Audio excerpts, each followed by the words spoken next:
everyone, and welcome. My name is John Cole, and I am the chair of the Douglas County DFL.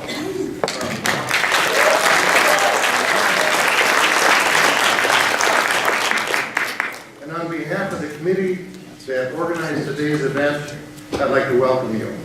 3 women are responsible for organizing this event. Clarice Brett, DFL Chair in Traverse County, initiated and sustained the process necessary to make this happen. Please, would you stand up?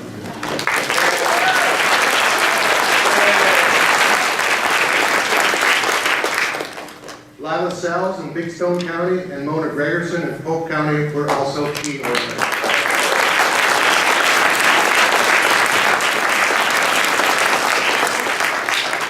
Good Democrats in Stevens, Wilton, and Grant County also helped put this together. So good job.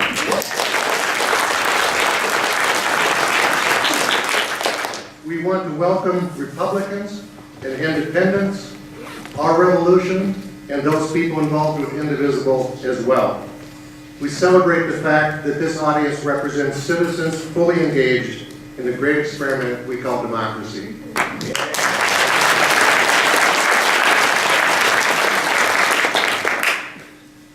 We are so lucky to have 6 candidates here today, each with an incredible record of the highest distinction in public service.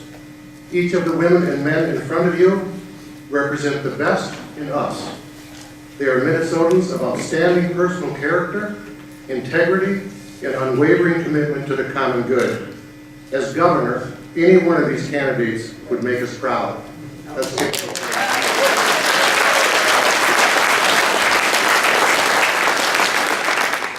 So we have some ground rules today I'll go over real quickly.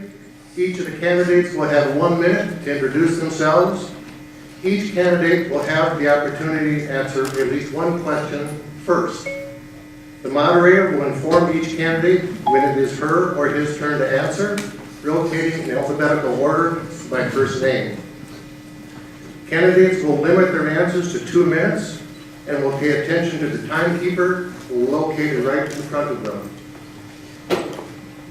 While we currently have a Republican president showing little evidence of self-discipline, I am sure that you see models of self-discipline from these candidates. There will be no rebuttal remarks since today's forum is not a debate. Each candidate will have 1 minute for closing statements. So beginning with Chris Coleman, we have a 1 minute opening statement. Ready to go, Chris. All right. Done? There's a light on.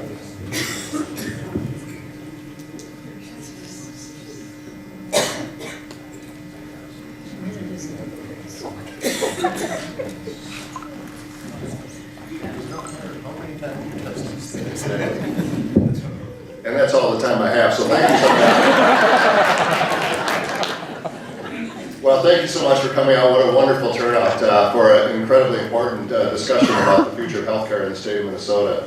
I am Chris Coleman. I am running for governor. I'd like to be the DFL candidate going into the fall. As the Vikings have just shown us, Minnesotans are used to Vikings not winning important games, but we can't, as DFLers, afford to lose this election. We have got to win and hold on to the governor's office in the state of Minnesota, or we will head down a road that we have seen other states go down. The fact of the matter is people are angry, people are anxious, people are scared. They're scared because their health care is either too expensive or non-existent. They're angry that the average CEO is making 300 times what the average employee is. They're angry that they're working harder and harder and falling further and further behind. And we need a governor who's a progressive champion, a champion for the values that have given rise to the great quality of life that we have here in the state of Minnesota. But that quality of life has been built up by generations of leaders like Floyd B. Olson and Hubert Humphrey and so many great DFLers that have gone before.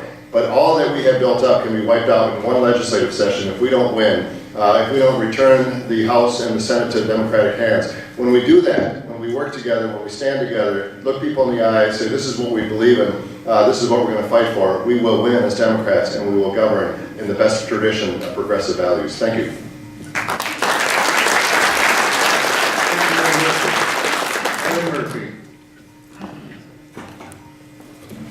Well, good afternoon, everybody. My name is Erin Murphy. I am a registered nurse and a teacher. I am a mom and I am a state legislator, and I'm running for governor.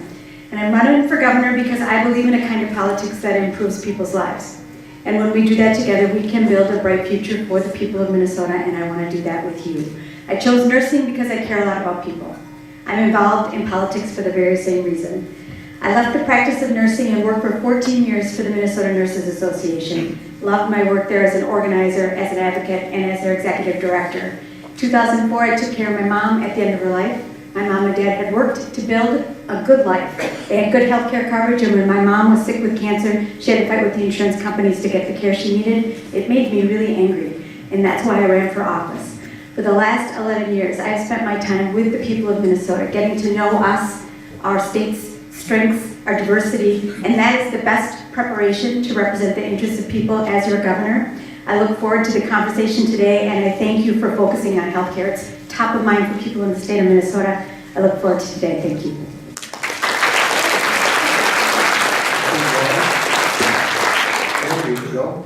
Tim Walz. Well, thank you all for coming out today. This is, as John said, truly the antidote to the toxic Trump environment of politics. The idea that billions of people around the world could not imagine gathering together to set a course for how they'll govern. I'm Tim Walz. I'm a public school teacher from Mankato and football coach.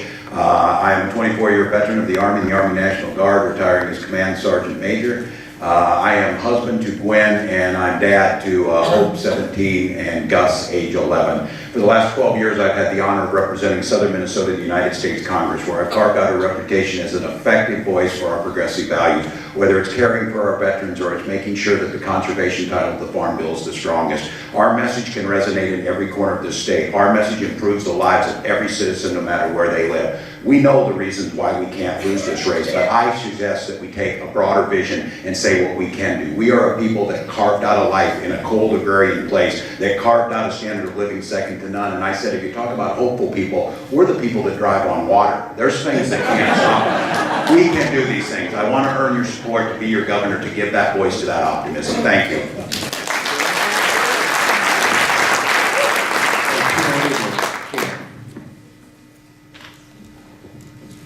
Good afternoon, everybody. I'm pleased to be here with you today. I'm Tina Liebling.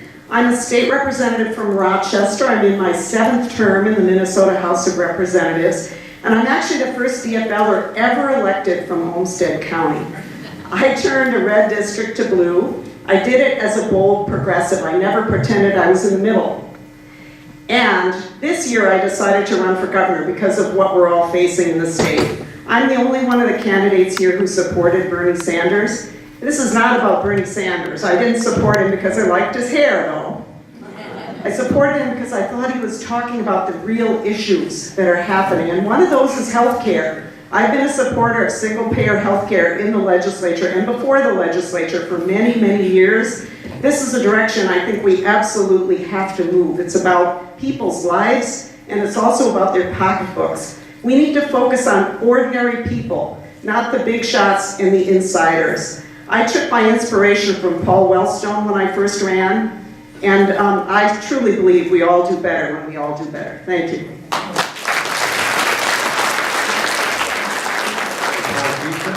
Paul. Well, thank you, Paul Thiessen, and I'm really thrilled to be with you here today, and really thrilled at the format for this discussion, which is really drilling on really the most important question and the #1 question I hear across the state.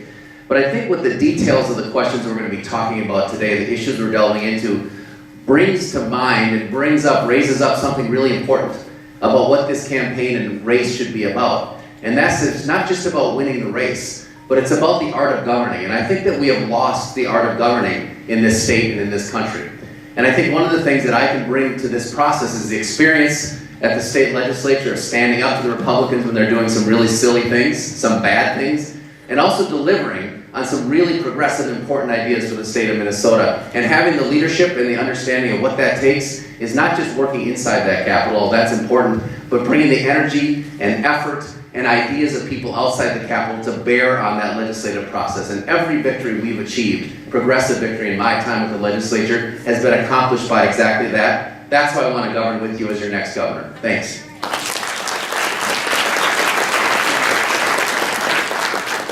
think it's my turn. I am Rebecca Otto, so happy to be here with you today. I'm the Minnesota State Auditor, and I cannot thank all of you enough for your support over the years. When I first ran against an Anderson, and I'm an Otto, we won by the largest margin in 112 years back in 2006, and it's thankfully to you that we made that happen. And in 2014, when I was challenged in a primary at the last second by someone who was independently wealthy, our activists showed up and we had virtual phone banks running around the state, and we were outspent 4-1, but we beat them 4-1. And so we got 81% of the vote, and that is statistically significant. So, anyway, but what I want to do is thank everybody here too. When I launched my campaign for governor in January, I launched a listening tour rather than a speaking tour and fundraising, because I wanted to understand firsthand from my fellow Minnesotans what their concerns and struggles were, but also what their hopes and dreams were.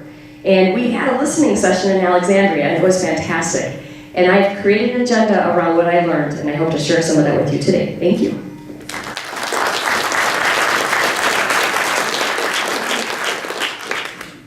Question number 1 will be answered first by Aaron Murphy and second by Tim Wells. Question number 1. Candidates, please describe your understanding of the status of the healthcare delivery system in Minnesota as it currently is. In your answer, please do not yet offer your prescription for change. This question asks only that you describe your understanding of the strengths and weaknesses of the current healthcare system. Please include comments about both physical and mental health care. Aaron Murphy. I have practiced nursing. I've been licensed as a nurse since 1985, and my first work was in Marshfield, Wisconsin, which is a rural hospital. And my last practice as a clinical nurse was in 2007 with the Visiting Nurses Association doing flu clinics. And I continue to be licensed, and now I teach at St. Kate's, and I feel like I'm back in grad school arguing my dissertation in organizational leadership in healthcare. The practice of healthcare feels remarkably alike, though modernized, for my lifetime in healthcare and nursing. Providers are doing an awesome job caring for people across the state of Minnesota. The way that we deliver care is remarkably like when I first practiced, but what has shifted, and shifted significantly, is the business practices underneath healthcare. And the business practices, I think, are disrupting and interrupting and really squelching the skills of providers across the state. And that's why, and I think where we are struggling, especially when I think about the treatment of people with chronic conditions, mental health care, behavioral health, and chemical dependency. When you think about labor and delivery as the center for new customers, as the business practices in healthcare do, or if you think about cardiac care as a profit center instead of a place where we take care of people. We know that the business models, the executives who are trying to drive profit out of our healthcare system, are interrupting the ability of providers in communities to build the networks and provide the kind of care that is important for communities. I have a lot of faith in the providers and have learned a lot in my years as a policymaker on this front. And I think the solutions that we need to drive toward rest with the providers across the state of Minnesota. And I believe that we can do that, but we're going to have to push back on the people who want to think of healthcare first as a business instead of as an asset in communities to keep us healthy and whole.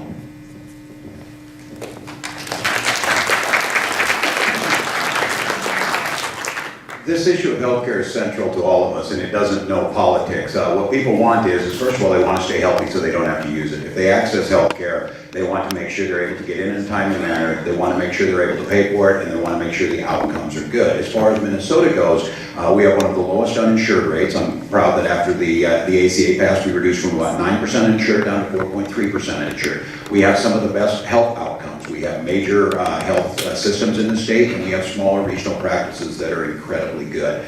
With that being said, healthcare is a zero-sum proposition. If one of our neighbors does not have the ability to pay for insurance on the individual market, we all suffer from that. And so this delivery model of how people get their care, some don't if they don't have insurance, others use emergency room, others use community health centers, others use primary care, and there's some that use Indian health care and the VA system. And what we understand is, when we look at this, is we did make improvements. When I ran for Congress the first time, the #1 issue in 2006 was healthcare. And so those who think there's a better time before that, the ACA made improvements, but I think Aaron's exactly right. This disjointed system on how we deliver care needs to be better aligned. We in Minnesota recognize we're going to need to be dependent on the federal government in Medicare and Medicaid, but I work with these people. Don't hold your breath that they're going to get anything done. So the state of Minnesota has some things. Get these folks onto Minnesota Care, do some things in the short term to get that care, and then move for that more integrated system. I just think of this, that Paul Wellstone's legacy was, for many reasons, but the Wellstone-Domenici Mental Health Parity Act to treat mental health in these areas the same way you treat physical health as a whole being,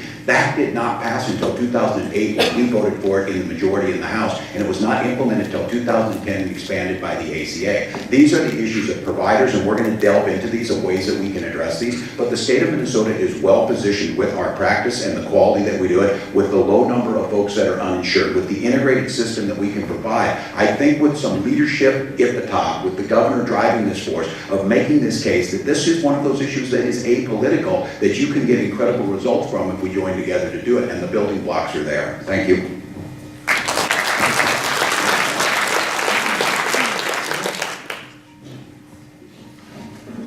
So I think the question actually was about the delivery system.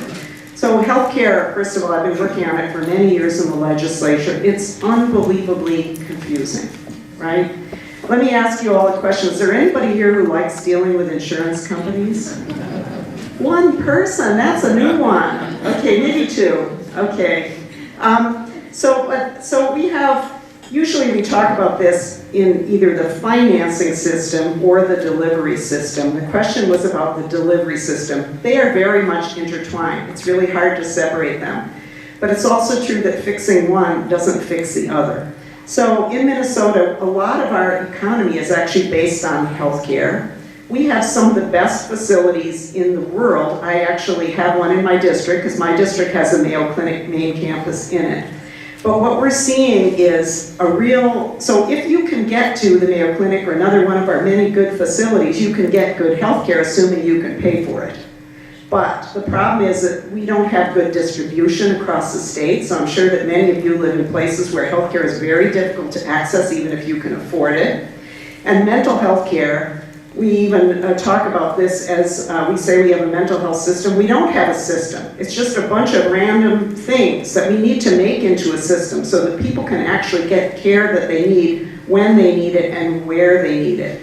So we've got some real challenges ahead of us. If we could fix the financing side, I would say go to single payer, get the insurance companies out, we would have a better chance to actually fix the delivery side. Because where we have healthcare available has to be about more than money. It has to be about people. It has to be about where people need access. And that's something that we can't fix if it's all up to the insurance companies and the big systems that are consolidating more and more and having it be more about their bottom line. We need to move our state system away from being about money to being about people.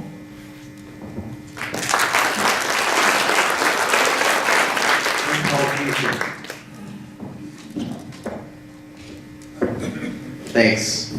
And what a great question this is to start this off. So I think that to me, and some folks have mentioned already, one of the things that drives our delivery system is money. Some of it is the shortage of money or the high profits, right? So you have medical device companies right now making 68% profits. And they're not really putting that money into research and development anymore. They're just acquiring, for their new products, they're just acquiring other companies. Pharmaceutical companies making huge profits as well.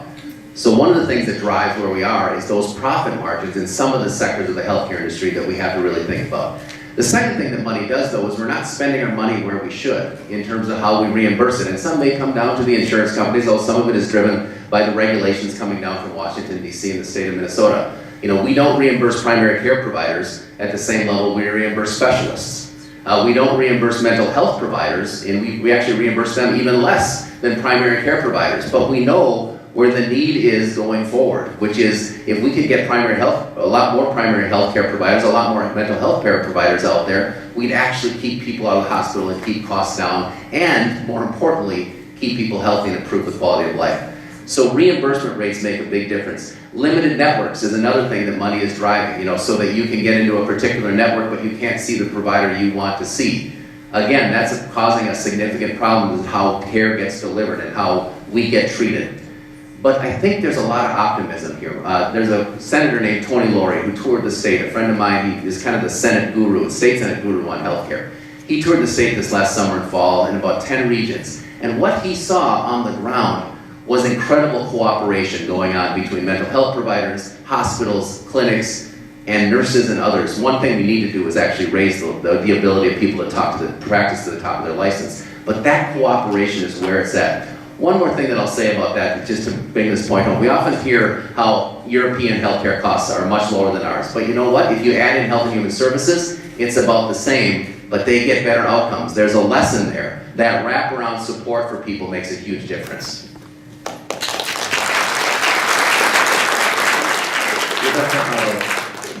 All right, so a couple of really interesting nuggets of information. Rural healthcare. The ACA definitely brought the uninsured rate down, which is very important. But some interesting facts. 1 in 4 rural Minnesotans have medical assistance or MinCare. A quarter of rural Minnesotans are still struggling to pay medical bills. So there's a struggle with the costs. 1 in 5 rural Minnesotans are not getting needed health services due to cost. So cost is definitely an issue. We've increased this access thing. Minnesota elderly residents are disproportionately located in rural communities. That's really important for us to understand as a state. And the healthcare workforce is leaving faster than we can replace them. So I've heard stories in rural communities where they say, we just can't keep the professionals here. And so that's a real problem for us. Another thing is there was a Minnesota Department of Health study where they said the ER visits in rural Minnesota for usual source of care is increasing, which means that we don't have enough service, right? It's tightening. And in terms of mental health care, I've heard so many stories around the state from medical professionals, ER professionals, and families that when our fellow Minnesotans have mental health care crises, they're sitting in the emergency rooms for 4, 5, 6 days. This is not working. And I talked to a mom from Brainerd whose son was suicidal. He ended up getting shipped to another state. 3 days later, they called and they said, your son's getting discharged. He said, wait, what? What do you mean? I'm working. You have to come get him. My friends, this is not a system that's working for everybody, and a parent shouldn't be put in a situation like that. And so we have a lot of work to do. And again, these stories are consistent across the state. So I think I've got a solution for this, and we're going to be asked for some today. But knowing what's going on in rural Minnesota is really important for us to understand what we have to get done.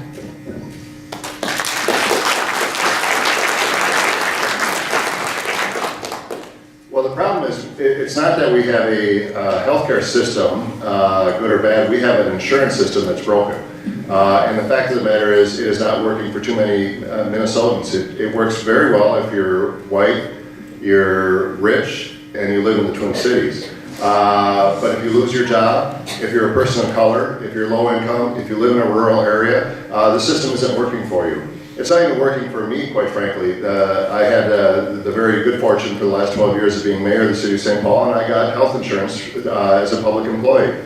But the minute I left on January 2nd, Connie and I had to go out and find health insurance for ourselves and for our son, who's 23 years old.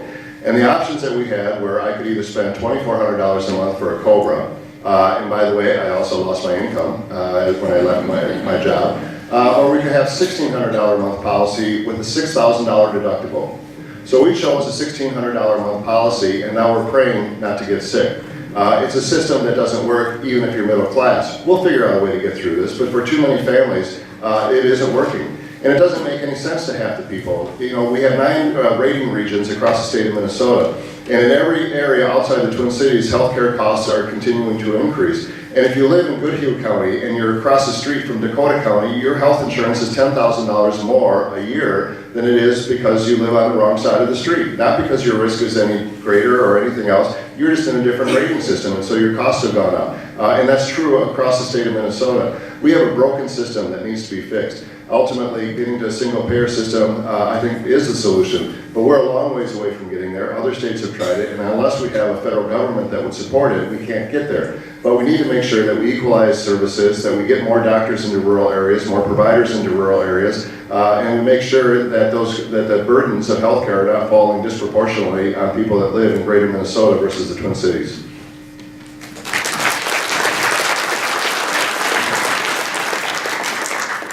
Kudos to our candidates. The longest over so far has been 8 seconds. Well done. Question number 2 will be answered first by Tim Wells, followed by Tina Liebling. Hospitals and healthcare facilities in rural Minnesota struggle to sustain financial viability. Many rural Minnesota healthcare facilities serve high Medicare and Medicaid populations, and sometimes hospitals are reimbursed less than the cost incurred to provide services. How would you protect the financial viability of healthcare in rural Minnesota? Tim. Well, this starts by protecting the economic viability of rural Minnesota, of making sure those basic things that made Minnesota great is that we have equity in education funding so that we have the qualified schools, teachers to grow the workforce for the area. Making sure the transportation system serves rural communities the way it would anywhere else, and that includes high-speed broadband, so our entrepreneurs and our folks getting there are able to deliver what they need to do. And then making sure on the healthcare delivery system of the hospitals, if you lose your hospital or those services are consolidated, it's virtually impossible to attract people who want to serve there, to attract the providers that are there. And this idea that there are high costs in rural areas, there's differences of delivering services. One of the things is our critical access hospitals are reimbursed at 101% of Medicare. That 1% sometimes is the entire margin that they have there, the entire margin that they're able to get through it in. So what we need to make sure is that in these payment systems and in this reimbursement, it takes into account this disparate issue of trying to pay in rural hospitals, trying to attract and retain specialty services is incredibly difficult. And again, our Republican friends would have you believe, as they do everything, that the magical Adam Smith's invisible hand of a marketplace will fix this. There is no market. If there is a market in healthcare, it's broken, and it's the responsibility of the state to make sure they remain viable. I think fighting back against this consolidation, we're seeing some of it down in the Albert Lee, Austin area, it is unsustainable to have more than half of women in rural areas are more than 30 miles away from getting the prenatal care that they need and those OBGYN services. So with that being the case, we need to incentivize the strong economics. We need to incentivize the connectedness of the transportation system and viability. We need to make sure the hospitals are there. Again, everybody's mentioning this, and I think we need to be very clear. We need to continue to press, as I've been in Congress, of making sure the attacks on Medicare and Medicaid do not allow to happen, because everything is predicated on that, and then align those services to make it happen. This is a challenge that all of us are going to have to gather together to make happen.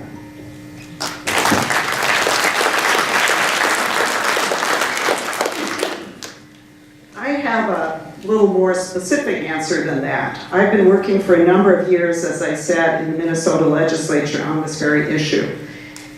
In rural areas where you have more people on medical assistance, that's Minnesota's Medicaid program, and on our Minnesota Care program, most people don't understand that the way we do this in Minnesota is we have this pool of money for our public programs, and then the state contracts with HMOs to actually deliver the care. Now what happens is these HMOs, we pay them a rate per patient, and then we lose control of it entirely. And they decide what to pay the hospital, and they decide what to pay the doctor. And we have no control over it. And in fact, we're not allowed to know. If I say to them, I want to know what you're paying that rural hospital, they'll say, that's proprietary. We're not telling you. This is a system that has to change. I've introduced several bills over the years to try to change this.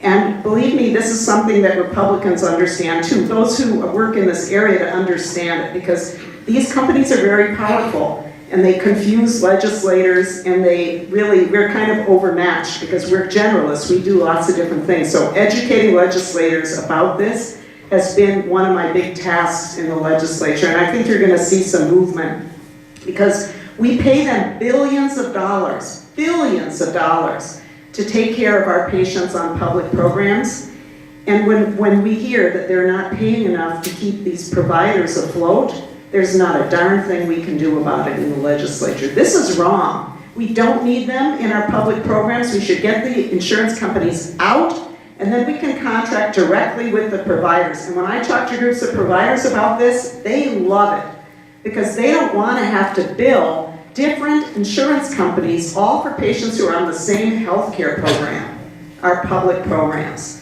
So good, I see some heads nodding in the audience. Some of you know what I'm talking about. This takes some courage, because these are powerful entities.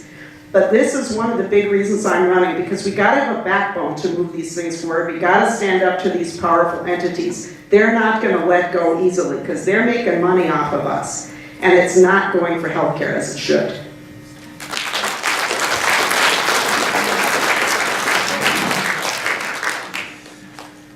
Well, I think there are some pretty specific things that we can do here in the state of Minnesota to address this issue. The first thing is embedded in the question and has already been referred to, and that is we have to support Medicaid and Minnesota Care, our public funding, because that is really the basis for supporting these rural hospitals. And we need to actually, if we expand Medicare to make it a buy-in that everybody could buy into, we actually need to start to raise some of the reimbursement rates, because we actually are reimbursing under cost, and then the commercial market is cross-subsidizing. So as we move more toward public programs, we need to raise those reimbursement rates. The second thing we should really think about, though, is to start this conversation from a different place, which is what kind of healthcare system do we want in rural Minnesota? What do we want from our rural hospitals? And I think we should put down some very clear guidelines. You know, they have to be within 30 miles and have certain services there. Emergency room services, OBGYN services. Did you know that 69% higher rate of maternal mortality in rural areas than in the cities? And it's because people don't have access to those types of services.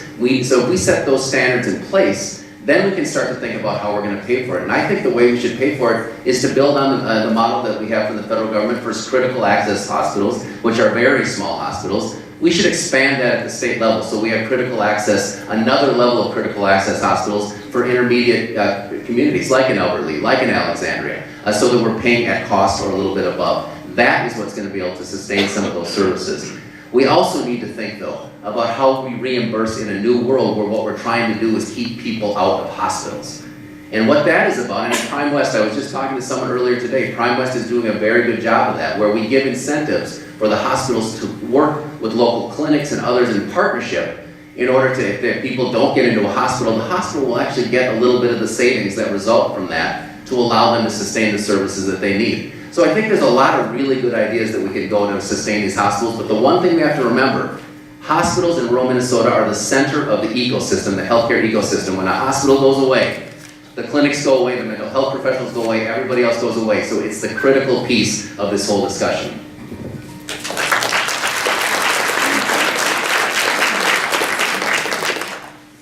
So as some of you know, I have developed an evidence-based plan called the Healthy Minnesota Plan, where we actually moved to a universal healthcare system, and it's a single payer system. We have such a fragmented system now with fragmented payments, and it is very complex. And again, understanding kind of the data from rural communities and our aging population and depopulation being a really big issue in the rural areas, I think my Healthy Minnesota Plan is the right direction.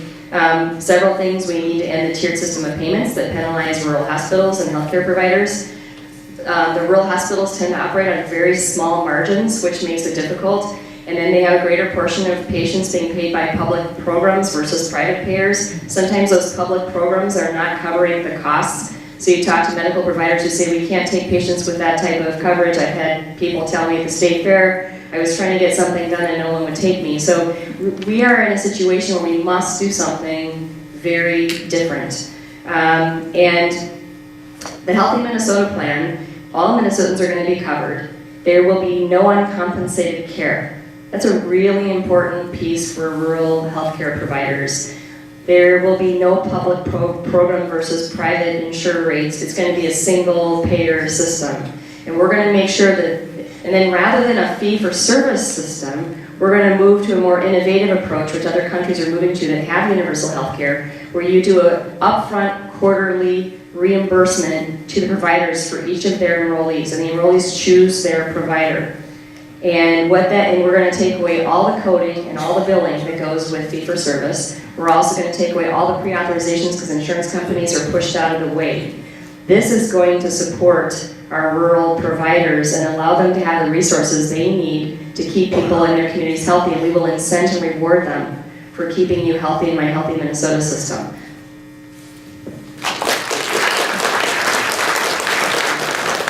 Aaron Murphy?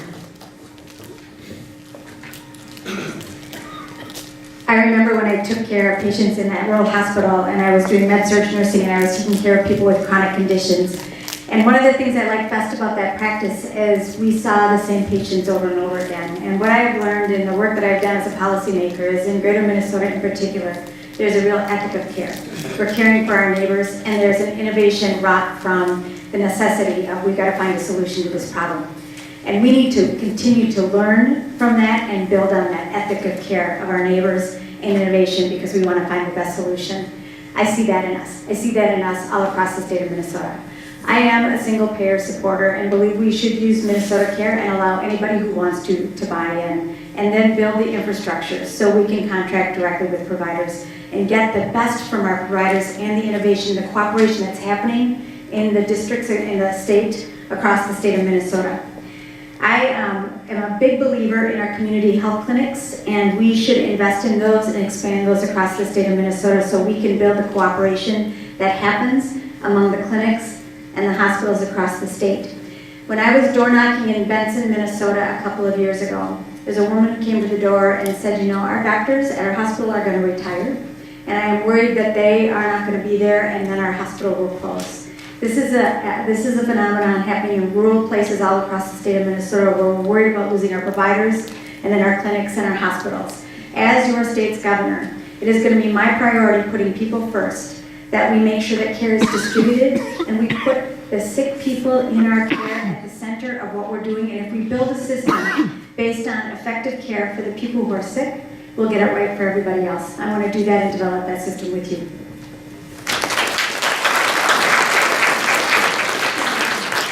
Well, I agree with much of what has been said. I want to reiterate and kind of maybe emphasize the fact that rural clinics and rural hospitals are disproportionately impacted when there's a cut to Medicaid and Medicare reimbursement rates, because we have more people on Medicare and more people on Medicaid in rural areas than we do even in the cities.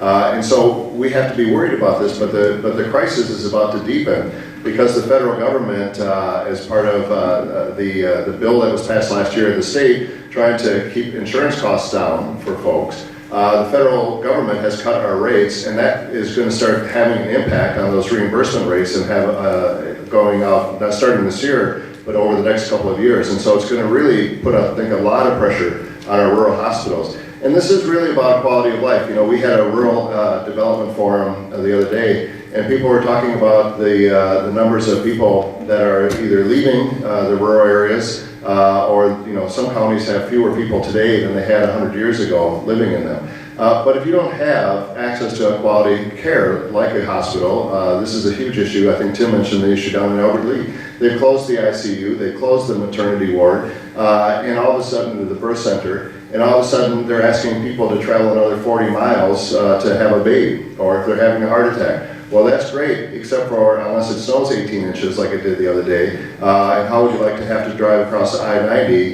in the middle of a blizzard in order to have a baby? People are making decisions about where they're going to live, where they're going to open businesses, based on decisions about where there are hospitals and these kind of facilities. And so we have got to figure out a way that we keep these facilities open. And by the way, when we give Mayo millions and millions of dollars for the expansion of their clinic, and I love Mayo, I don't want to attack them, but the fact of the matter is we should have held them accountable to keep facilities like the one in Albert Lea open before we opened up our checkbook and gave Mayo a huge subsidy.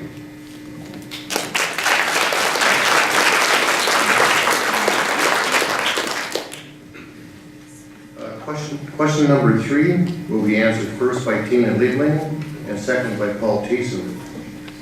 Recently, a group of Democrats canvassed area counties and found that mental health care for rural children is a top concern. Currently, children who need psychological evaluations must wait 6 months or longer because there are not enough psychologists available to complete the necessary testing. In addition, child psychiatrists are either non-existent or do not take new patients. This is a problem because many family doctors will not prescribe medication for certain disorders until they have the necessary evaluation. How would you address this problem? This is one of the most critical issues that's facing our state, and it brings us into many different areas. First of all, we have a shortage of providers. There is no question about it. Child psychiatrists, even psychologists. And just as an aside, right now I'm hearing that Blue Cross Blue Shield is cutting their rates to mental health providers under our Medicaid program. Cutting the rates. That's just going back to what I was saying before. But part of the problem is that we have stopped investing in education the way we should. So the way this plays out is that because the cost of going to medical school now is just astronomical. Students who go to medical school come out with tons of debt. And even if they want to go into a specialty like psychiatry, like child psychiatry, which frankly doesn't pay as well as some of the other subspecialties, they can't. If they want to go into general internal medicine, taking care of elderly sick people, they don't feel they can because they won't be able to pay back these huge loans. So one of the things we need to do is invest in our University of Minnesota and bring down the cost of education.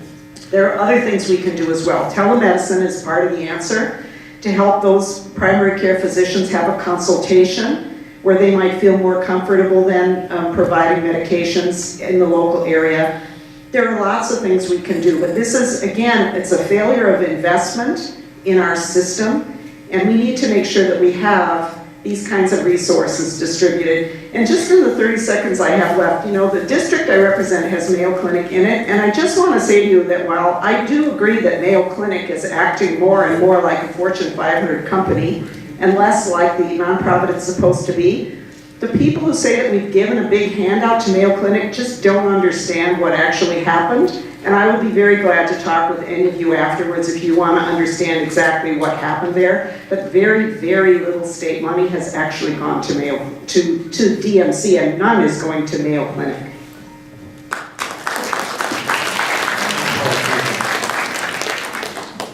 Well, this, first of all, comes back to the question we started with, which is that we are paying the wrong people the wrong amount of money. There is a big problem here with our under reimbursement, under compensation for mental health professionals, and we need to fix that in the state. But I think it's really important that we start by thinking about what the consequences of this question really mean. If it does take 8 months to be able to get the kind of treatment and evaluation you need, and you're a third grader, you're losing a whole year of school as a result of that. And when we think of the practical consequences of this, that's how we have to talk to the people in Minnesota about this problem so we can start to increase those reimbursement rates. But there's other things that we can do. Schools can be a huge part of the solution here. But schools are deathly terrified of doing this kind of evaluation because they know that if a screening comes back and says there's a mental health issue here, under our current laws, they're on the hook for actually providing the special education services to do that, which is a huge cost for a lot of schools. So one of the things I worked on, I'm on the education committee at the legislature for the first time this last year, one of the things I worked on and got passed, and we need to do some more work on it, is actually to get Medicaid to start reimbursing the schools for those costs so that barrier is not in place. And so that the schools feel more comfortable doing these types of evaluations so the kids get the treatment they need. And I think that if we can continue to move down that direction as well, and we also have a problem with a federal program called the Early Periodic Screening, Diagnostic, and Treatment, where we should be getting a lot more federal money than Minnesota is currently accessing now to provide these kind of services. So the answers are out there. Telemedicine, as Tina mentioned, is another piece of this. But let's bring it back as we go to talk to people in Minnesota about this, about what the real consequences of this is. One is that this kid is going to lose a whole year of school and the advantage of that. And the other thing is if we start talking, and we probably will in the future, about the lack of Medicare beds or the lack of mental health beds, the way we avoid a shortage of mental health beds, one of the answers is to keep people from needing those beds. And this kind of early screening is absolutely the most cost-effective way to do it.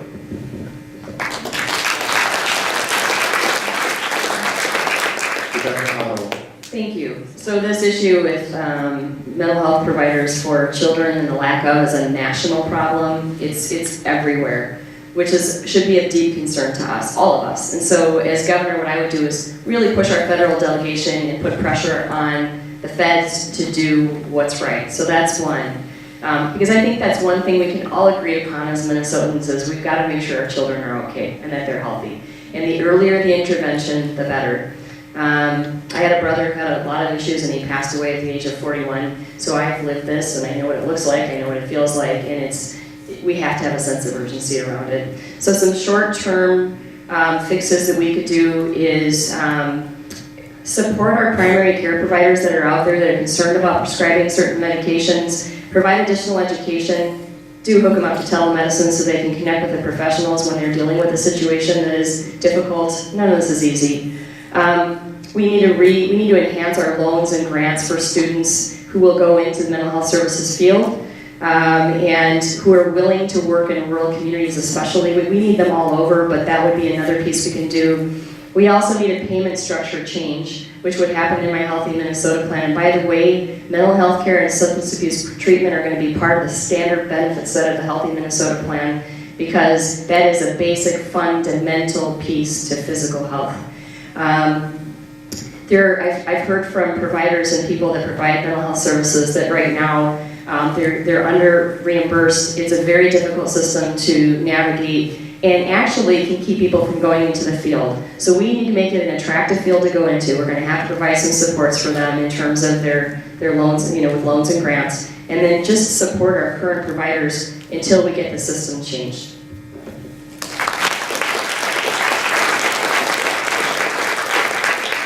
Chris Coleman.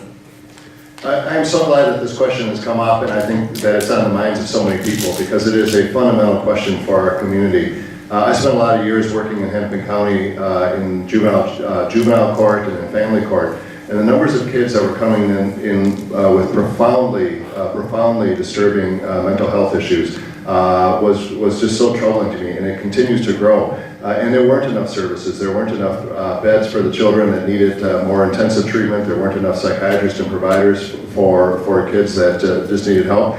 And if there were services available, they weren't available conveniently to the folks that needed it. So we need to bring it more into the schools. We need to make it easier for people to access, as has been suggested here. Incentivizing people to pursue a career in child psychiatry or psychology is critically important. But I think you have to understand the perspective or why this is important. And I think Paul talked a little bit about what happens in the classroom. I mean, we spend so much time where society, we're always blaming teachers. Why aren't teachers doing what they need to do? Why aren't they?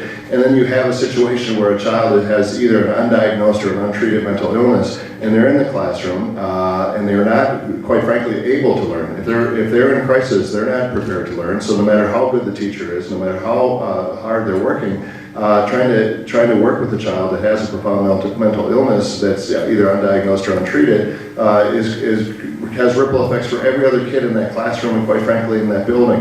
And so we need to provide these services. We need to provide incentives for people to go into it and take advantage of all technologies that would allow people to be diagnosed and treated much more rapidly and not have this incredible delay.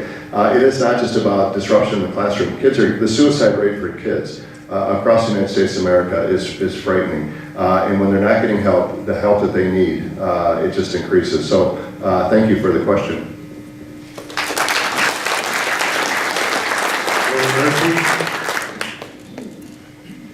I can only imagine that feeling as a parent if your child is demonstrating signs or symptoms of anxiety or depression or worse.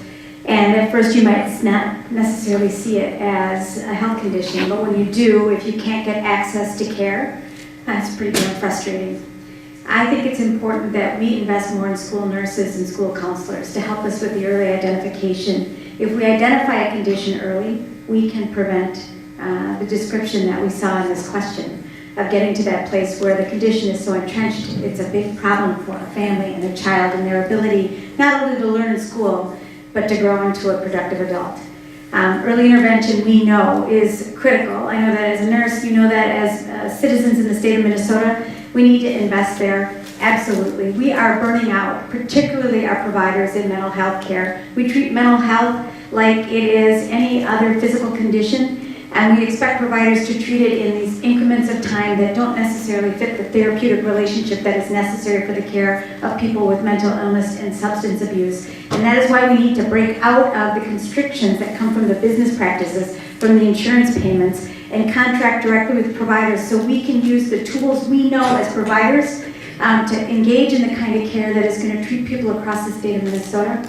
And we have to make sure that the continuum of care for people with mental illness and substance abuse is available across the state of Minnesota. And right now we know it's not, because our kids and our loved ones are going to different parts of the state and sometimes out of state to get care. That's no good for the person getting care. That's no good for their family. And I know that we have the capacity to do this, and we could talk all day long about funding and formulas, but this is a human endeavor, and we have to remember when we're trying to solve this problem that we've got to put Minnesotans and their well-being at the center of the discussion.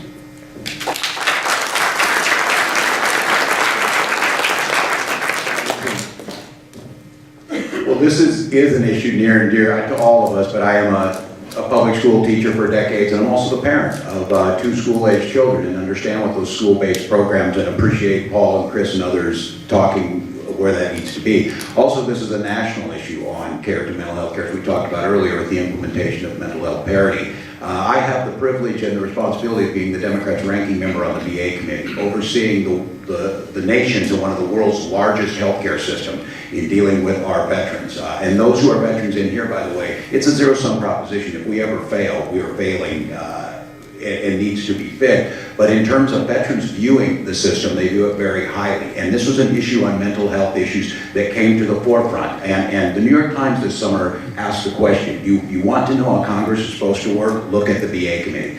This is another one of those cases of using leadership to translate good ideas into action. And so when we approached this issue of passing the Clay Hunt Suicide Prevention Act, one of the things we did is we added 1,500 graduate medical education slots to that. If we hired every single graduate in the mental health services that graduated this year from our universities and colleges, the VA would take all of them and we would still have a 20% shortage. There's a shortage across the country, so we need to make sure that we're incentivizing people to go into this. We built into that loan forgiveness for people who are willing to serve in the VA for 5 years in rural areas. The state of Minnesota can do the same thing. Many of the folks up here talked about telemedicine. It originated in the VA, and we pushed that out. We started to break down some of the barriers of the credentialing, where I have a veteran living in southwest Minnesota, gets his primary or her primary care in Sioux Falls, but sees a mental health counselor in Spirit Lake, Iowa. We need to make it easier to do that. Those are things that we can do to align the system, lessons learned. But it won't matter unless you can do this. And moving a piece of legislation that costs tens of millions of dollars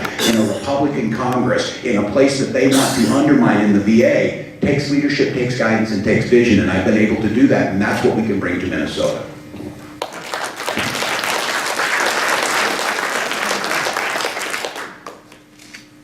The next question will be answered first by Paul Thiessen and then Rebecca Otto. NPR recently reported that of all employment categories, Minnesota farmers have the highest suicide rate. How would you address this problem? So, this is actually an issue that I have been hearing. Oh, gotta send my kid he has to take his medicine, so I got my alarm here. Sorry about that. So I'll text when Rebecca's speaking. So this actually here, I've been hearing more and more about as I've gone around the state. A friend of mine, Tim Beldy, who many of you might know down in Yale Medicine County, has been talking to me a lot about this particular issue. And the causes of this don't make sense if you think about it, right? There's a lot of uncertainty in farming, right? You can't control most of the things that are going to generate your livelihood. There's isolation that goes along with farming.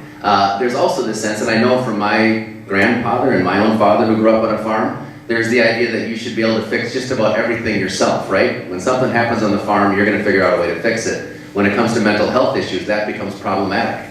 And so there's a lot of reasons. And also the health of your community makes a difference. And some of our rural communities aren't as healthy as they should be. So we can understand why we've gotten to this place. The answers, I think, are kind of right there in front of us. One of the things we need to do is do a better education effort in greater Minnesota communities, local community efforts to educate people about mental health issues. I mean, that would be an important start. But we also know that there's programs that work. We've had programs out of Iowa and Wisconsin that were supposed to be funded in the federal farm bill, but they couldn't figure out a way to find the money. that would have cost $18 million to provide free or reduced cost mental health services and counseling to farmers. And this is what they found is it's like, kind of like the employee assistance program. Maybe it takes 4 or 5 sessions and you can recover very quickly. It's not this long term necessarily you have to get into.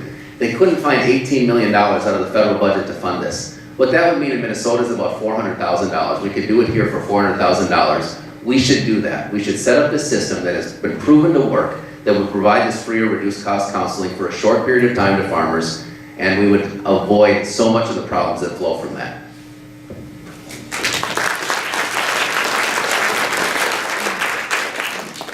Text your son, Paul.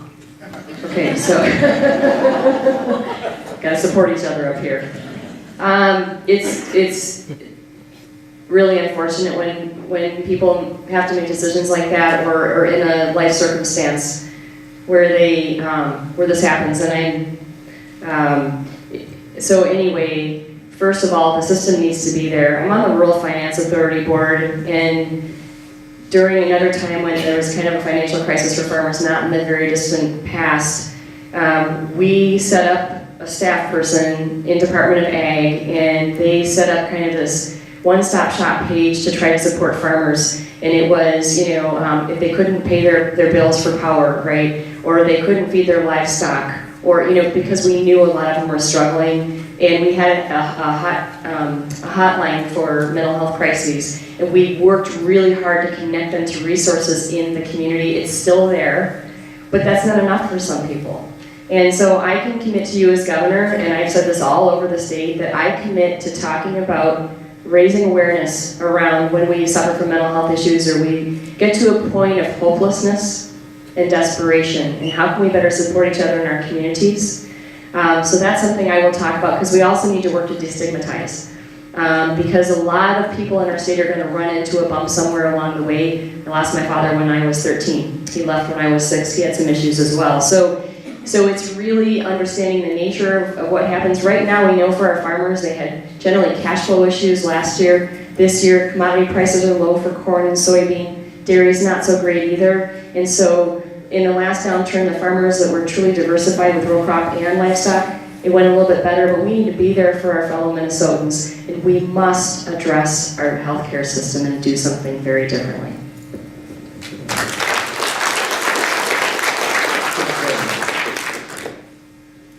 For the last several years, I have co-chaired an organization called the East Metro Mental Health Roundtable with Barry Brainerd, who's the former head of Health Partners.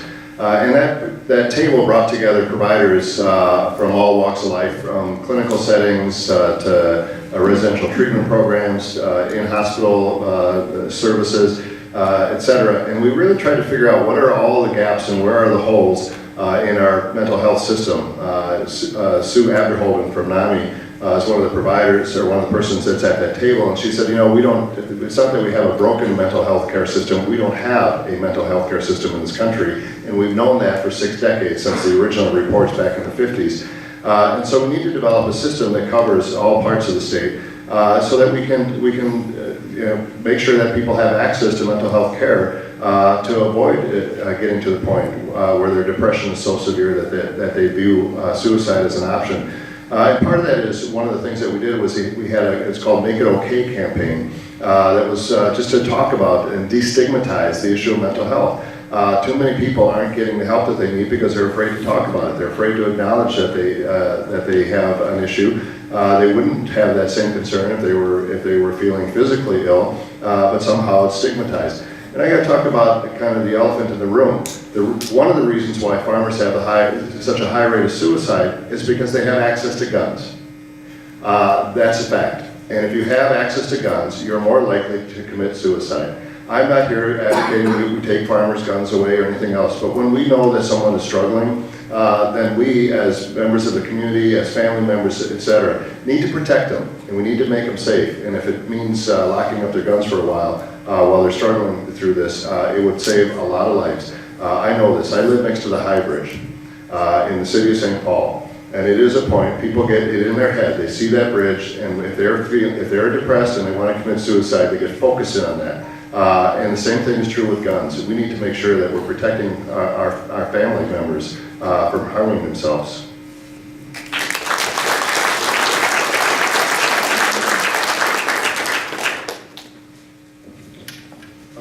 question would be what we answered. Yeah, is that okay with you? Go ahead. Good. Yeah, there's a number of us left. We can manage, we'll be good. There's a nurse I used to work with named Kay Sternweiss, and lots of nurses I worked with when I worked in Marshfield were married to farmers, and Kay and her husband Jerry expanded their farm about 5 years ago. They're dairy farmers, and they doubled the number of herd, and they went into robotics. And Kay was so excited about this when I talked with her on the phone, but I spoke with her right before Christmas, and because milk prices are low, they're not cash flowing right now, and you can feel it, you can hear it in her, because they put a lot of what they had in their own bank account into this investment. And I said, how are you coping? And she said, well, really well I've got is hard work and faith. Those are the two things. And gratefully, she is a nurse, and she knows what she needs to do. But I think first and foremost, we have to say out loud, right? There are farmers working here in Minnesota who are struggling because of the state of the economy, and we should recognize that. And then we need to think about the healthcare system and reach to people. In my very first term, I was the author of legislation called the Healthcare Home, which was about care coordination. And really it put the onus back on the providers again to say, you've got a group of people that are in your care, especially people with chronic conditions, it's your responsibility to reach to them. We put it into law. It was a simple law. The healthcare department at the University of Minnesota did a look back and review 5 years back. It improved outcomes. It saved the state about $1 billion. It was a simple intervention, care coordination, but it said we have a responsibility, providers, for the people in our community, the people in our care. And when you think about depression and the silent symptoms of depression, we can be, as providers in a community, looking out for people and making sure that they don't fall prey to the depression that leads to suicide.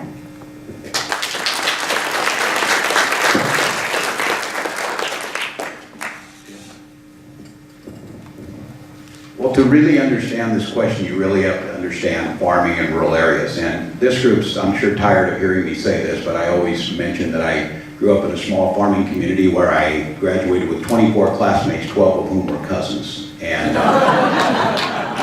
and people throw that away, but if you listen to that, it speaks much about who I am. My mom still lives on the piece of land that's been in my family 130 years. So when the stresses of farming or anything comes on there, this is far more than just a job, it's far more than just stresses. There's farms that have been in families 130 years that the risk of a generational loss of that has increased trauma. It has speculation to it. Listening to that too, you can be sure that all 24 of those classmates' parents knew exactly what I was doing at any given time. So it's a reality that we can joke and talk about, but there is a sense of trying to, the shame of seeking care, the shame of going there on that mental health piece of it, and the isolation. Coupling that with the lack of access to it, you create this volatile mix. And there are solutions out there, but one of the biggest things is, and it's the lessons that we learned dealing with the Clay Hunt Suicide Act, the most powerful thing comes out of that. We need counselors who are deeply steeped and trained in the culture of the military, because that's who they want to see. The reason 94% of veterans choose to go to the VA, because they know people understand that holistic approach to them. We need to be recruiting and retaining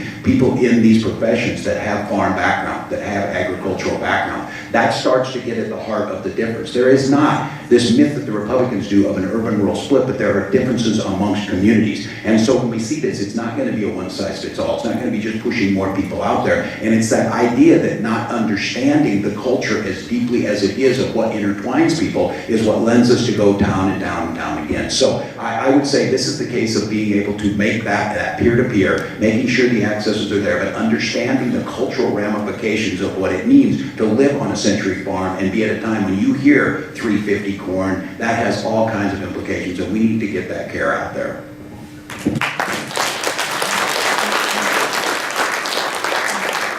I have to stand because I'm short.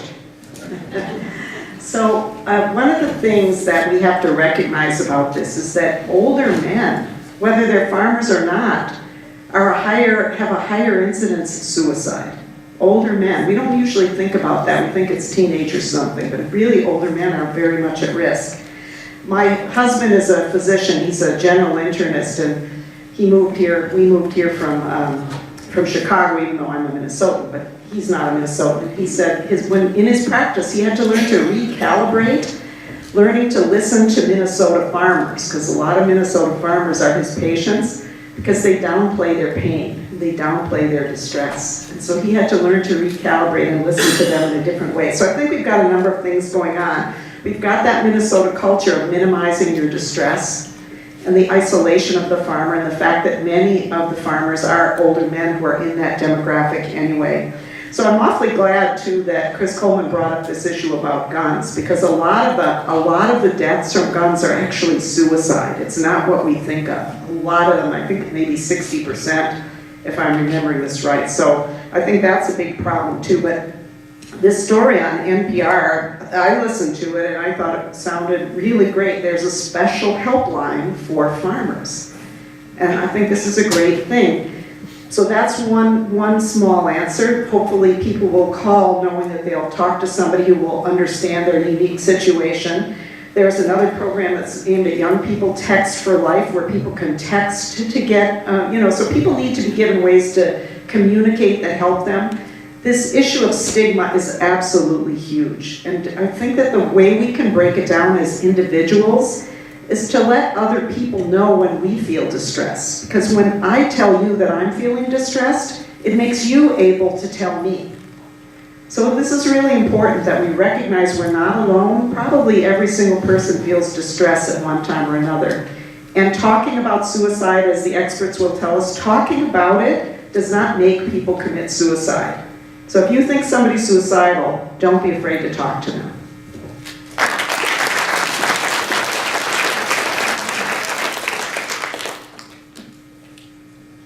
The next question will be answered first by Rebecca Otto and then Chris Coleman. For people with chemical dependency or domestic violence problems, models of intervention called drug court or domestic violence court are often successful when other interventions are not. In rural Minnesota, how might we expand these innovative approaches? You know, when something works, keep doing it. And when something's not working, don't keep doing it, right? I mean, it's a pretty simple thing that a lot of us understand. And so when we find evidence of best practices, we need to do it. So I wanted to dig in and find a little bit of data, because that's what I like, is being a state auditor and having been a science teacher. What's really interesting is in California, they did a 2-year study. Their sample was 150,000 people who received substance abuse treatment. The state spent $209 million on the treatment, and the benefits, and they did a whole study on this, the saving was $1.5 billion. So that was in avoided hospitalizations and additional criminal activity. So they set the whole thing up, they measured it. So for every dollar they put in to more of a drug court system and having some substance abuse treatment to go with that, they saved $7. So we like those numbers.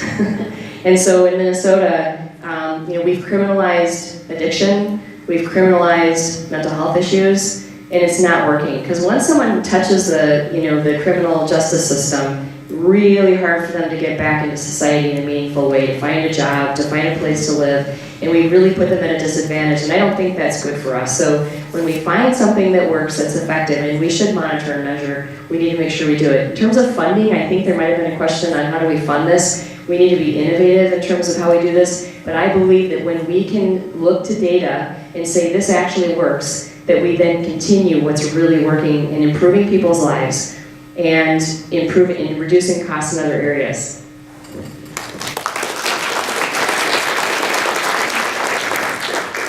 I was still practicing law in Hennepin County when the drug court initially came in, and people were skeptical about it. They were like, "Well, why are we going to have this specialty court?" The judges were skeptical about it. The probation officers were skeptical about it. The attorneys were skeptical about it, until they did it, and it worked.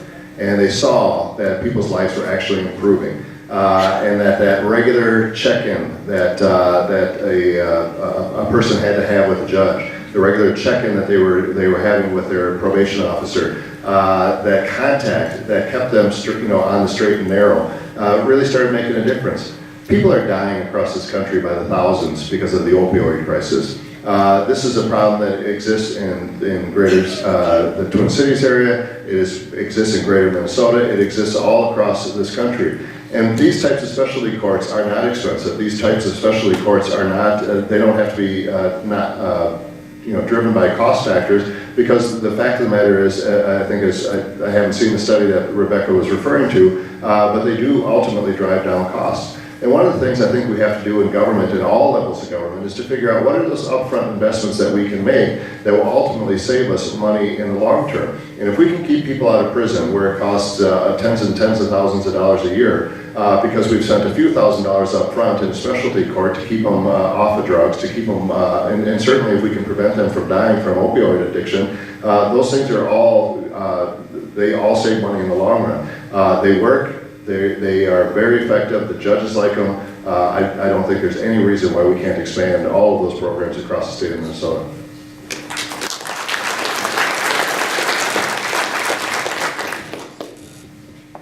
We spend a lot of money treating tough conditions. And when I think about the people in our care, whether they have severe chronic persistent mental illness, or they have substance abuse issues, or they have physical disabilities, or an ongoing condition, they're Minnesotans, they are people. And the ethic of nursing says, let us intervene, let us prevent, let's reach out and help people so that they can stay as healthy as they want. That has ramifications for the delivery system, how we pay for it, but if our aim is a healthy population, that's where we need to go. Yes, to the drug courts, yes, to domestic violence courts. That is intervention to try and prevent, to try and stop the behavior, to try and stop further incarceration that is going to cost us money. Yes, let's do more treatment when people are incarcerated, so when they come out and they are free again, they can freely live and be healthy.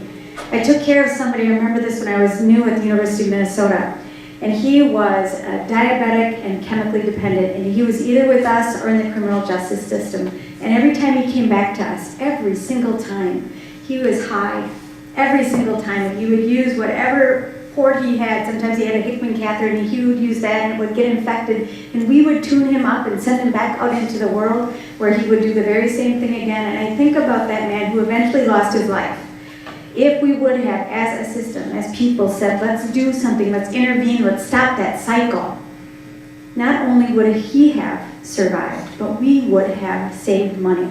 Spending a little money, investing in the early intervention, in prevention, in health promotion. Those are the ways that we are going to reach people and commit to a healthy population. And if we commit to the health of the population, we will see a reduction in healthcare costs that's good for our economy, it's good for our state budget, and it's good for Minnesota.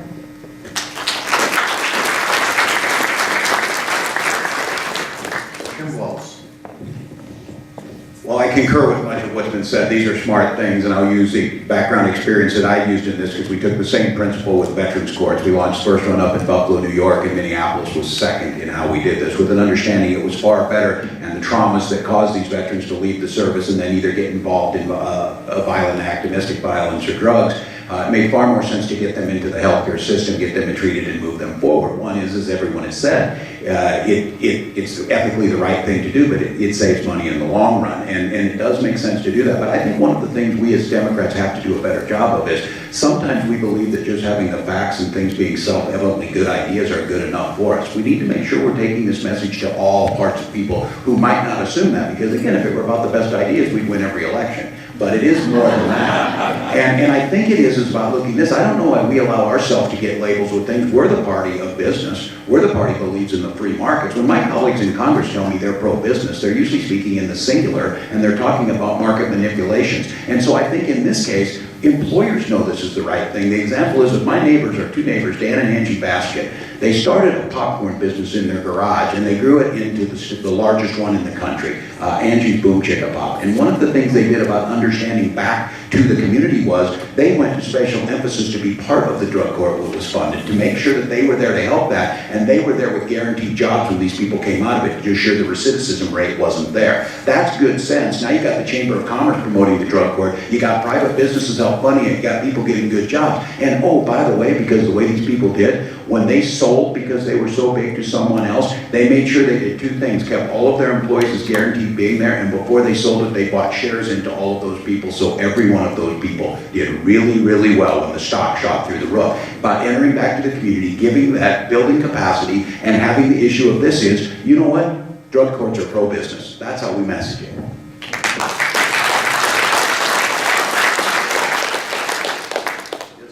So I don't think this is a partisan issue, and look at what's happening with the opioid crisis. This is touching everyone. And so I don't think it takes a lot to explain to people that we need to do something. And in the legislature, Republicans know this as well as Democrats, that we need to do something. The question is, what do you do? I certainly agree that treatment courts are really a good thing. They've shown a lot of success. I think, though, we need to talk about something else. What makes this absolutely, we can pay now a little bit more, or we pay later in deaths and disability and all the other costs that Erin Murphy was talking about. But what makes this especially an issue that has traction right now is the shortages, the workforce shortages that we've all been talking about. We're experiencing an age wave.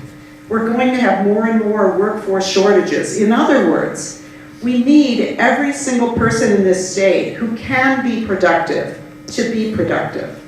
And so the argument that we should be investing in our people, helping them be as productive as they can, recognizing that addiction is an illness, not a moral failing, and then doing what we can do to help people recover from addiction and become productive again, that's something that I think people all over the state and of every political persuasion can accept, because it's really about all of us together more than it ever has been. And that means also thinking about racial justice, because so often when people imagine addiction and they think of, oh, those black people in the inner city, it's easy to dismiss. But we're in an age now where it's really, really evident that we are all in this together. Our changing demographics, our changing racial makeup, if we don't make sure every person is as functional and participating at the highest level they can, then we will not progress as a state.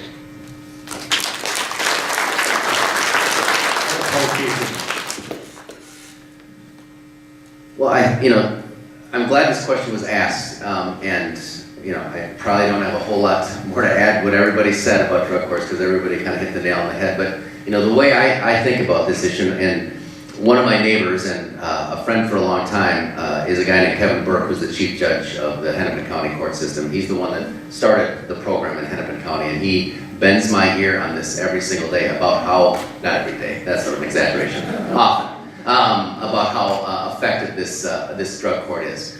But I think one of the things we need to do is not just take the lessons of the drug court and expand that across the state, but also understand what lies underneath it, which is actually making these types of services accessible and apparent to people. I met with, about a week ago, I met with a doctor who provides treatment to opioid patients and some patients who are in treatment recovering from opioid addiction.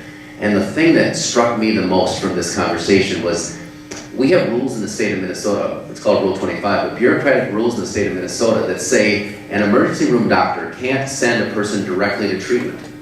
They have to leave the hospital who is recovering, the next day go to the county service offices, the county, to actually apply to get into treatment.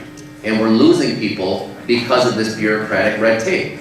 That makes no sense. So if we want to actually attack this problem, we need to think of the bureaucracy, the red tape, the obstacles we're putting up as a state government that's getting in the way of doing this. The other thing that this kind of is tangentially related to, or maybe a little bit more, is we have actually criminalized addiction much more than we should have. We should legalize marijuana as one example, because then you're not necessarily even going into the criminal justice system. You're going to be able to get access to the treatment you need when you need it, if you need the kind of treatment for that. So we need to also think about this as, why are we criminalizing as many drugs as we are? And Tina is absolutely right. We talk a lot about the opioid addiction. We don't talk about the drugs that African Americans use. And if we don't talk about both of those things, we're failing ourselves as a state.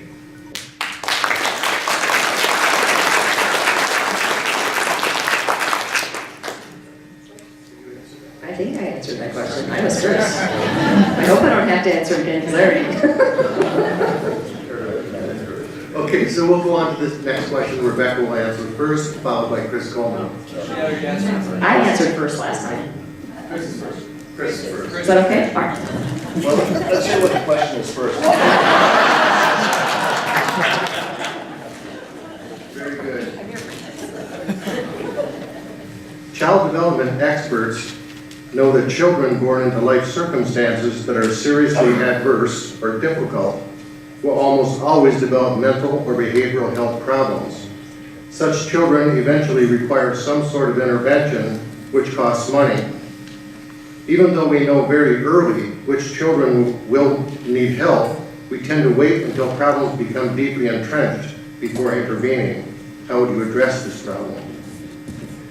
I mentioned earlier that I spent a lot of time in my earlier career as an attorney working in juvenile court and in family court. And it always struck me just how kids would come in as subjects of child in need of protection and services petitions, CHIPS petitions. And when they were infants, we would treat them as victims, but we would never quite give them the services and the support that they needed. And so eventually they came in as delinquents, then eventually they came in as adult offenders. And I said, you know, that was the same child that started off as a subject of a child in need of protection and services petition. And so if we don't give those services to children, if we don't help stabilize their family situation, if we don't make sure that their parents are getting the services that they need, whether it's a chemical dependency issue or mental illness or whatever it might be, then the trajectory of that child's life is going to be really the chances of that child succeeding are going to be very, very small. It's one of the reasons why when I ran for mayor 12 years ago, I started talking about children's issues. And people said, well, you know, you're not running for the school board. Why are you talking about kids? The mayors are supposed to be talking about plowing roads and, you know, police officers and firefighters. And I said, because if we don't make sure that our kids have the services that they need to be successful, then nothing else that I do will mean anything. We need to make sure that we're providing those services. We need to take a two-generation approach. We need to make sure that we're not just focused on the child, but are we looking at the holistic situation for families? Do they have stable and supportive housing? Do they have economic security in the form of a good job? Do they have, if there's domestic violence in that home, is that being addressed? Are there chemical dependencies? Are those being addressed?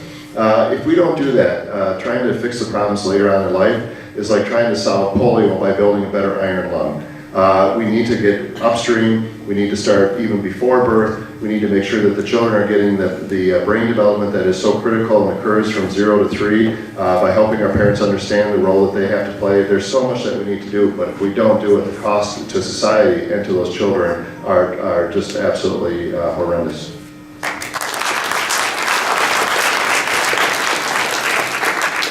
My friend Katie Smith is a parent educator in Winona, Minnesota, and she was the one who told me, you know, she's met lots of parents who love their kids, and she's not met one who doesn't, but she's met lots of parents who don't know how to do their job very well.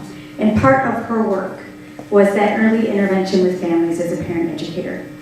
This question that we're talking about right now is a health question. It's an education question. It's a question of how we live. And if we want to solve the problem, we're going to have to attack the root problems: poverty and adverse child events that impact people's ability to learn, young people's ability to learn. And when I think about those problems, it means us cooperating across systems. So we got to think about education, we got to think about the county, and we got to think about healthcare and those systems working together. And somehow we're not very good at that. But if it is our interest, and maybe we are up in this county really good at that, but across the state, not so good all the time. If we want to make sure we're looking out for our kids, then we need to make sure that we are recognizing the impact of adverse child events. We need to recognize the impact of poverty on young families. And we need to do the early intervention, making sure people have access to good prenatal care, making sure that we have home visiting that supports families and helps families learn, making sure that there's access to high quality child care, and then making sure that we have the tools inside our schools to support our kids and to do the early intervention, so if someone's struggling, we can get them the help that they need. If we support families and kids across the system, we can get them the help that they need if they need it, and make sure they're off to a really bright start.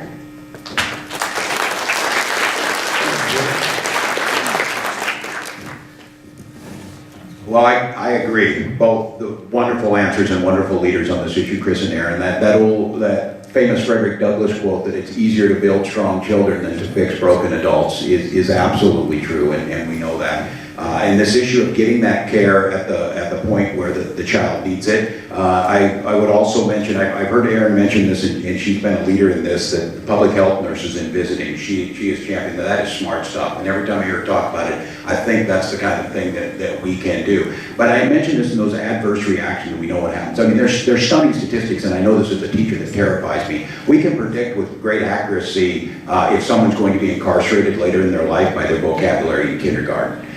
We can tell what's going to happen then by that. So all of the things we said we know are true and we can talk about, it's how do we deliver those things to them. And I have to say, this was talked about adverse reactions, but I think about this in terms of differences of children of color.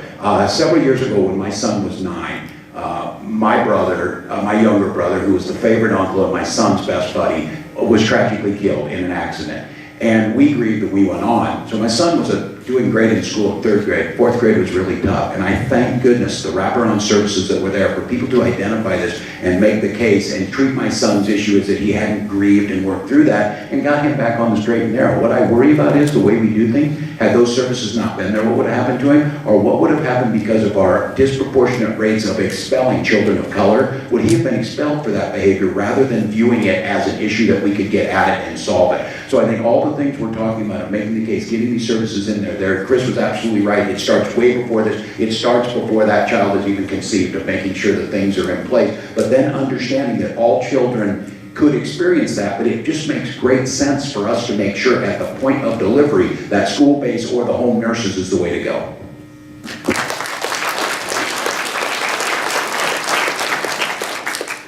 I'm not keeping track. I have to keep asking who's next.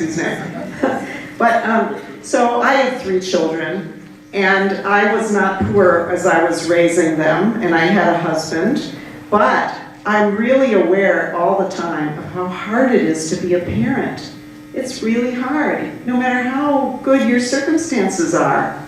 Parenting's tough, and a lot of parents don't live near their parents, or they didn't have good parenting in the first place. So we need to do more to support our parents. And although all 6 of us, we hear each other's stuff all the time, so we forget who said what, and we have each other's ideas without even realizing it. But I think it's me that's been talking about home visiting, family home visiting, which is an evidence-based program that we do in the state where we send somebody out, usually it's a nurse, to visit with a family that just had a child, to assess them, to talk with them about, offer them services that they may need. I think we should expand this, and I'd like to see it expanded really to everyone, at least on a voluntary basis, so that we can go and when someone has a child, that they get the sense that the community is wrapping its arms around them. This is what we should do for families. And that way we could prevent a lot of trauma by offering services before these problems come to a head. The other thing I want to say is that we cannot separate this from poverty, as somebody said, and that is what's happening in our economy, is that wages have not risen over about 50 years. So the wealthy and powerful are getting much wealthier and more powerful, and everybody else is getting left more and more behind. And this is impacting our families, because poverty itself is a risk factor. And in our Minnesota Family Investment Program, what we call welfare, we haven't raised the cash amount since 1986, if you can believe that. So what are we doing to those families? They're on our program and they're in deep, deep poverty, and this is a risk factor for children. So we are actually hurting our children that come to us for help by keeping them in deep poverty.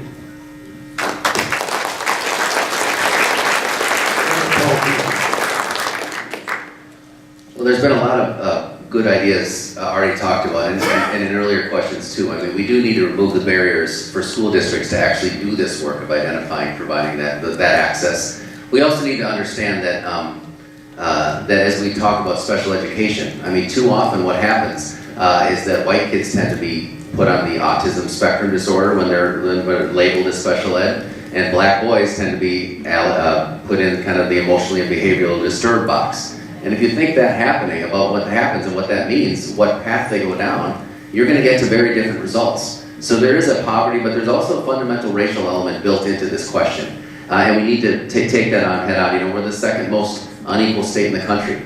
And if we don't start talking about that in education and healthcare and jobs, everything we've talked about today, if we don't start addressing that, we're going to be in very serious trouble as a state. In fact, I think the greatest legacy we could leave this state over the next decade is to move from the second most unequal state to the most equal state with policies in place to do that.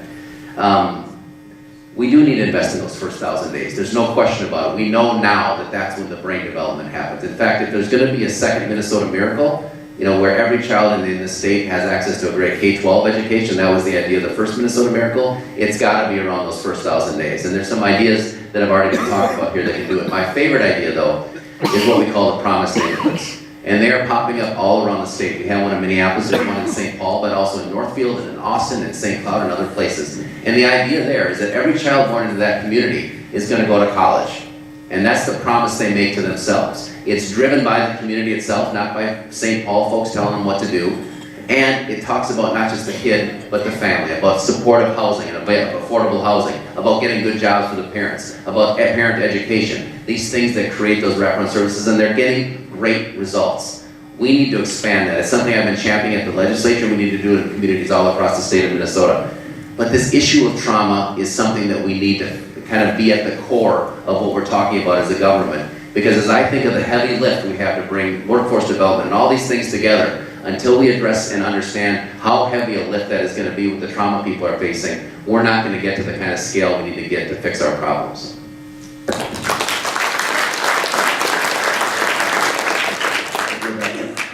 So I'll try to not be as redundant. There's, again, a lot of good things that have been being said today. But my Healthy Minnesota plan, which is really, it's nation-leading, groundbreaking. We need to make sure we have universal coverage so that every Minnesotan's covered. We need to make sure everyone for a standard benefit gets mental health treatment and substance abuse treatment.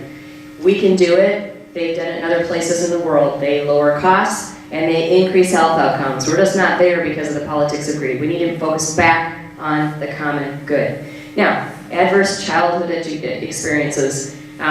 We know that they impact children for their entire lives. And having been a licensed union public school teacher in Mounds View School of 7th grade life science, and also having gotten a master's of education at the University of Minnesota, the one place that we've always found children and begun to identify issues that might be cropping up is kindergarten. So it was always the public schools that were kind of that first place, and if a child was a little bit behind or was exhibiting certain behaviors that might indicate there's some problems at home, it was in our public schools. And I don't know if we always realize how important the public schools are. So getting more to a pre-K system is going to give us an earlier chance to identify. It's going to give us an earlier chance to find children. Did you hear about that story in California? That family with the children. They weren't going to public schools. And that should never happen in America.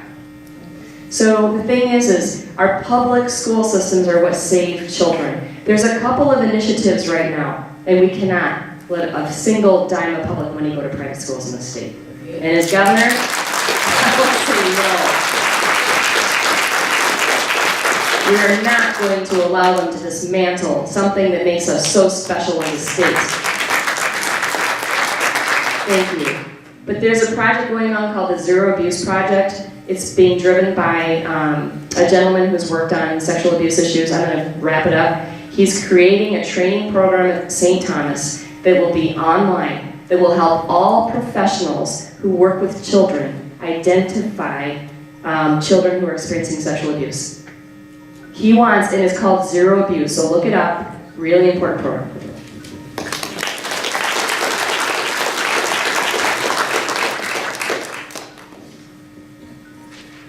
So before we have our 1 minute closing comment, I'd like you all to know that coffee and cookies are in the other room, and you're welcome and encouraged to stick around for some coffee and cookie, get some time with the candidates. And also, before we have our last question, I really want to give a big round of applause for these candidates to show up.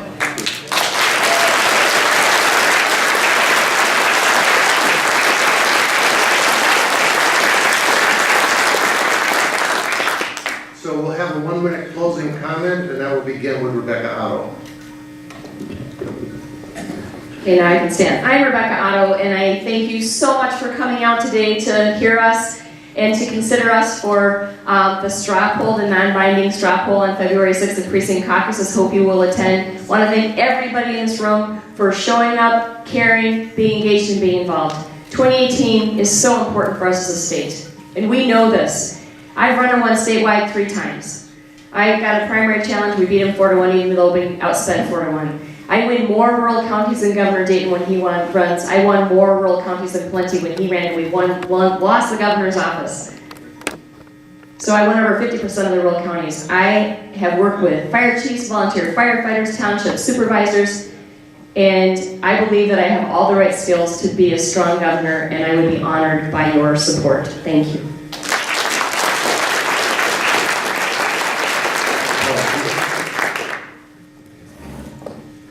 Well, I want to thank you too. Thank you so much for the questions. They're incredibly thoughtful and very different than questions we've gotten before. And again, I think that's so important as we have this discussion going forward, because the stakes are really high for us to win this election, but the stakes are also really high for how we intend to govern the state. And I hope that one of the things that I can offer to you as the next governor of Minnesota is someone who really understands our state budget, someone who has the experience standing up again to the Republicans, but also delivering on important programs and understanding the agency levers that need to be pulled to move things forward.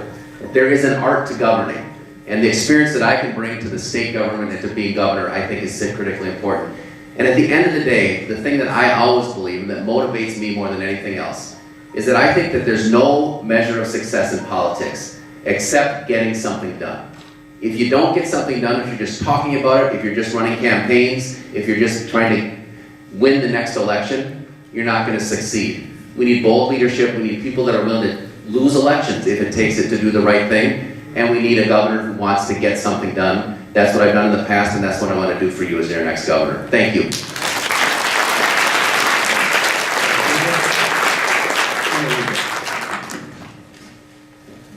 Well, it's been great to be here with you this afternoon and talk about this really important topic.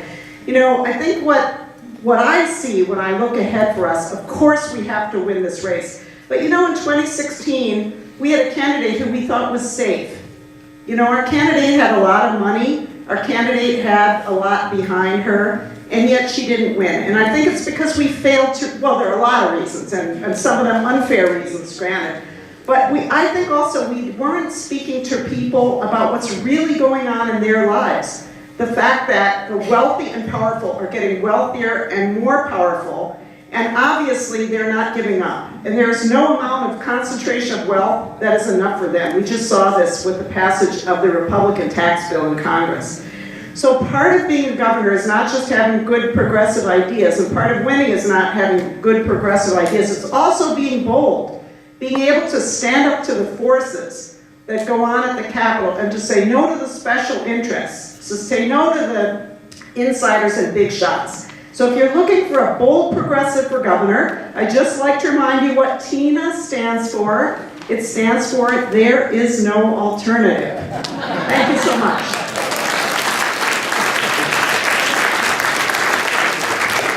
Well, thank you all, and thank you for believing that we can still self-govern. Thank you to all of the incredible public servants up here. It's a privilege to be associated with them. As I said, I'm Tim Walz. I'm a school teacher, a football coach, a veteran, and the congressman for the 1st District. But I never prepared my life to run for office or run for governor, but I think my life has prepared me well. I build and work with organizations that work, whether it's taking an 0-27 football team to a state champion 4 years later, or training and deploying the Guard unit in service of this state and nation, or running a campaign in an area where they said we couldn't win with progressive values, and running and saying, who you marry is your business. Women should make their own healthcare decisions. It makes sense to be able to collectively bargain to make a better state. All of those things matter. What really matters is winning in November. Peggy Flanagan and I have built the largest organization. We have endorsements ranging from Colin Peterson and Walter Mondale to R.T. Rybeck and David Wellstone and the faculty of our colleges and universities. We can take a progressive message that can win in all parts of the state. Let's do that. I ask you to join our campaign. Thank you.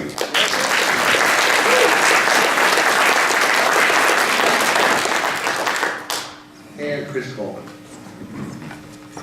Well, I do want to thank you all for coming out on a Sunday afternoon. It's a great conversation and some really important issues. I am Chris Coleman, and I want to be your next governor.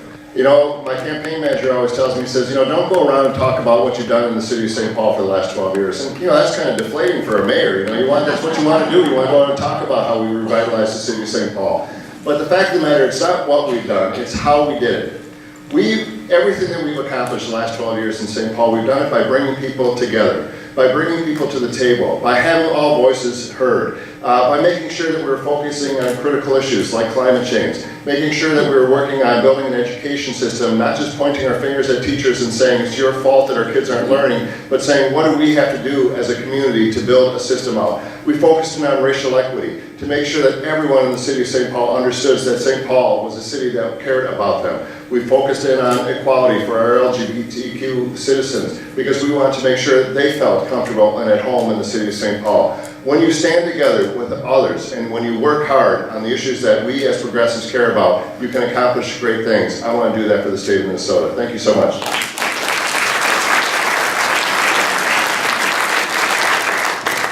I love politics, and I have a lot of faith in us, and know that when we stand together, we can tackle just about any problem.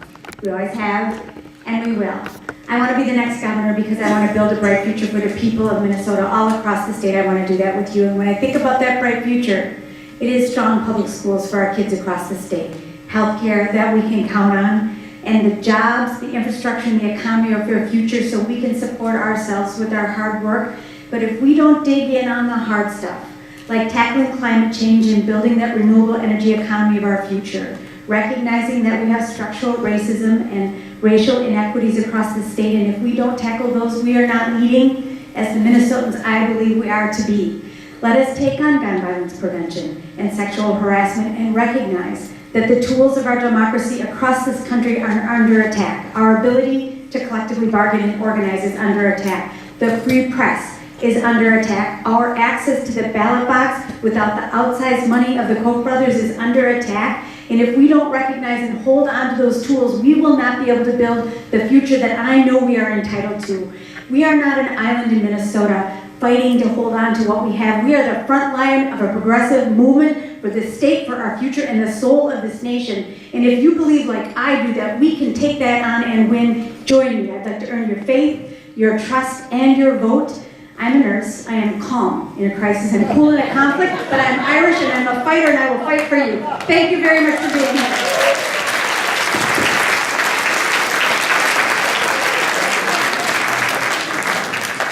So when we planned the questions for today, we planned for 2-minute answers. And for my part, I said, well, there's no way we're going to keep them to 2-minute answers. So let's make sure we have some backup.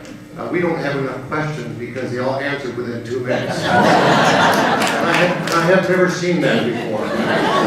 So thank you very much, candidates. Please join everyone in the other room for some coffee and cookies and yes. We did not get 1-minute responses completed. There were. 1 minute. Yeah, closing comments? I gotta go. Lori Swanson's running for Attorney General again.